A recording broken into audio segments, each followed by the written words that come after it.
আজকে সারাদিন যাই হোক, আসসালামু আলাইকুম, সরি ভুলে গেছে আপনাদের সালাম দিন। এখন আজকে সারাদিন ক্ষুধায় এত কষ্ট পাইছি রে ভাই। খাবার কিনে আনতে হয়েছে, গ্যাস নেই, পানি গ্যাসের লাইনে পানি ঢুকে গেছে, অনেকগুলি দেখা গেছে, এতগুলি কটা খাবার রে ভাই। আচ্ছা দেখি কী অবস্থা।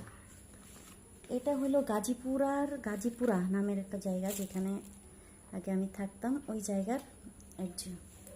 যে খাবারটা আমারে দেওয়া গেছে লোক দুঃখুর প্রতি আমি অনেক কৃতজ্ঞ। দুঃখু, তুমি এই ভিডিও দেখলে আসলে তোমার মতো একজন ভাই বলো যাই বলো, এখন আমি তোমার কাছে অনেক কৃতজ্ঞ সব মিলায়। থ্যাংক ইউ, নাহলে আমার এই কষ্ট করে সেই মাথায় যাইতে হইতো। তবে এতগুলি দিছো তাহলে আমি বুঝলাম না, বুঝছো? দেখো এতগুলি দেওয়ার দরকার ছিল না। আচ্ছা যাই হোক, এটা নাও, বিসমিল্লাহ করো সবাই, বিসমিল্লাহ।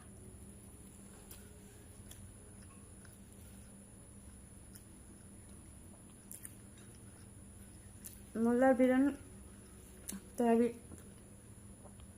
ইয়া হয়ে গেছে, মানে পুরা লেগে গেছিলো মেবি।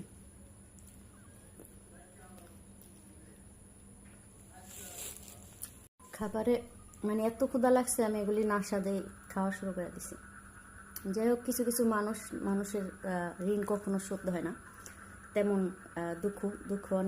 দুঃখু আর বাবু, এই দুইটা লোক আজকে 10 বছর ধরে মোটামুটি ভালো। বাবু একটুখানি ডিস্টেন্সে চলে গেছে, ও এখন এদিকে থাকে না, হয়তো এর জন্য ওর সাথে হয় না। তবে বাবু নামের ছেলেটার আমি অনেক পছন্দ করি, অ্যাজ এ ছোটো ভাই হিসাবে, অন্য কোনো কিছু মিন করেন না আপনারা।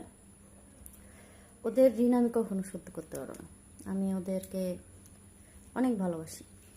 দুঃখেরও ছোটো ভাইয়ের মতো, যদি আমার কখন ক্ষমতা হয় ইনশাল্লাহ তোমার জন্য আমি আসি, দুঃখ, বুঝছো? আচ্ছা, ইউনূস সরকার এত কিছু দেখতেছে, এই গ্যাসের বিষয়টা একটু ইয়ে করে না কেন? এই গ্যাস থাকে না সারাদিন, কি কষ্ট হয় খাবারের মানুষের। যাই হোক, আমার অনেক কষ্ট হইতেছে কয়দিন ধরে, খাবার দাবারে অনেক। গ্যাস না থাকলে রান্না করা যায় না, খাওয়াও যায় না।